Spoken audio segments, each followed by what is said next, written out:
Welcome everyone to episode 22 of Daniel's Commentaries for System Shock 2. And I'd like to call this episode a special episode. The 10 minutes of pointless backtracking! Okay, I'm lying. It's not exactly pointless. But backtracking is a thing that has plagued many games. And is, surprisingly enough, from the two genres that this game takes from. It's a bit from the action games and a bit from the RPGs. But anyway, on to what Shodan's about to say. I can now transfer my magnificence to the Rickenbacker. Proceed to the engine core on the engineering deck. There you can set the core overload to my control by entering the authorized destruct code 94834. Once you have done that, we may proceed to the Rickenbacker.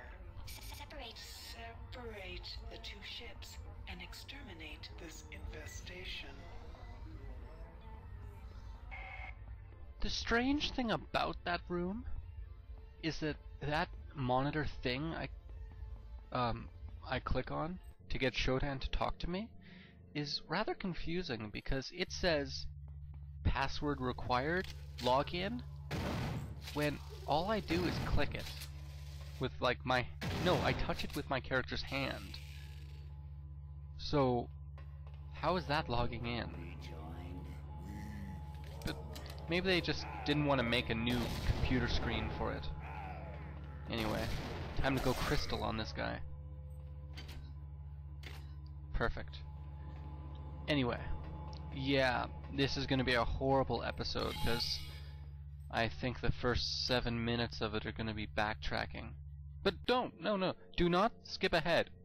You might miss something important. I think. Maybe.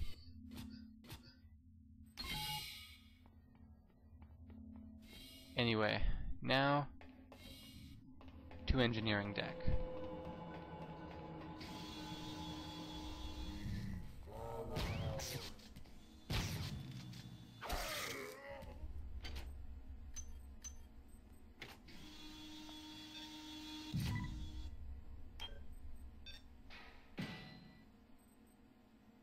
Yes, as you know, I now have to enter the code that Shodan gave me into, I believe, the reactor of the ship, or a computer just above the reactor, which I'm surprised isn't leaking radiation, which would have been an interesting addition to this level. Although I am getting a bit off topic, the problem, and a little lost from what I can see on the map, is that the whole concept of radiation, I noticed that it showed up a lot more often in System Shock 1 than it did System Shock 2. Now come on, if the reactant cooling pipes and the core were starting to leak, I think a lot more areas in the ship would be affected by radioactivity. And in fact, I'm not going to be touching any radioactivity as I get towards the very center of this ship's engine and typing in the code that'll start the self-destruct sequence. Which is quite confusing, actually. There should be something.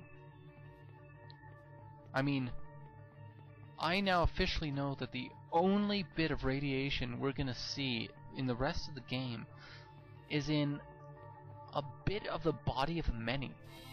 I don't think there's any radiation in the Rickenbacker at all, because I know there's none on the command deck. And there's like one room in the recreation deck that's full of radiation, but that's all. This is the only deck that ever focused on it for the main part. Anyway, I have to go up, enter the code, and then head to the Rickenbacker. So as you know, I basically have to go through every single deck I've ever gone through before, except Deck 1 and Deck 3. Strangely enough, those decks are pretty much ignored throughout the rest of the game after you beat them. Med Side is I don't even think it's mentioned in any audio logs after you pass it. Unless it's a brief mentioning to where a character is. Alright, here it is.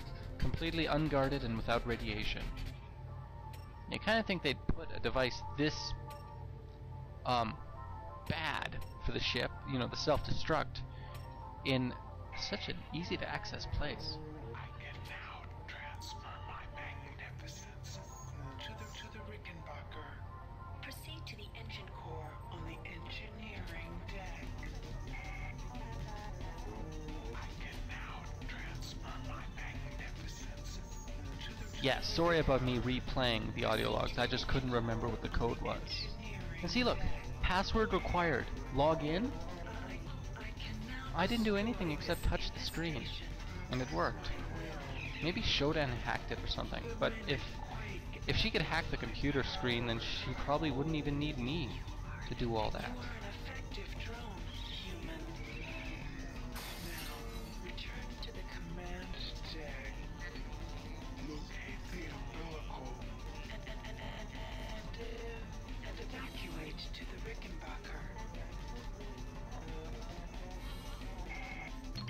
What's the one thing you've learned about RPGs and shooters? Plans never go as any character in the story makes them out. If you're heading to one place, the moment you get halfway, your destination shall change. It's happened in a lot more games. And since I'm deciding to be quick, and also just to go against the whole concept of backtracking, I am going to take the elevator that is on deck 1.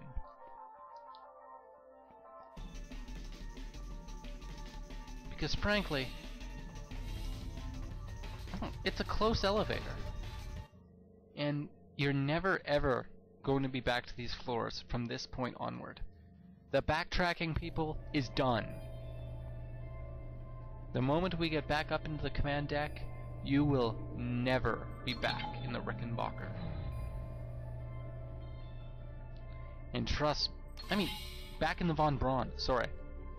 And when you're in the Rickenbacker, it's going to be a lot different.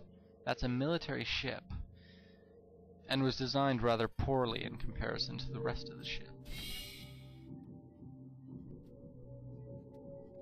Okay, here we go. Make a dash for the center elevator without dying.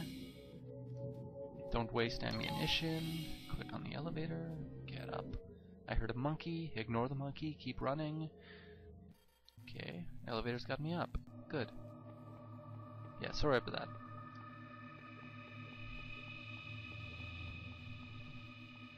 What you may not know is that Shodan just messaged me, but I lost that part of the video due to corruption. Is that she told me that I now have to head to the shuttle bay, which she had locked earlier, because they are now loading eggs onto the shuttles. So the babies won't die once the ship gets blown up. Which is coincidentally where Delacroix is waiting and begging for my help. I believe an hour ago? What's that guy come? Okay, well, just one moment.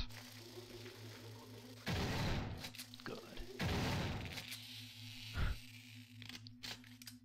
Also, I'd like to mention is that on the Rumblers, if you look to the side of them, on their back near the face, like maybe in a shoulder region, you'll see a face, which is either an Easter egg planted by the developers, and that face is one of the people who, made the Rumbler, or it's either based upon the description of the Rumbler, which mentions that it's really just a glob of flesh stuck together with nerves, built really quickly. It's just... goddamn worms want with the shuttles, but I'd love to throw a monkey wrench their way. If I can reach the control chamber above the shuttle bay, I can turn off the shields the worms and their helpers have set up around the shuttles. Once they're down, I can blow holes in those platinum brand tin cans with my sidearm. Now if I can just get in there without getting caught. Anyway, people, see you next episode.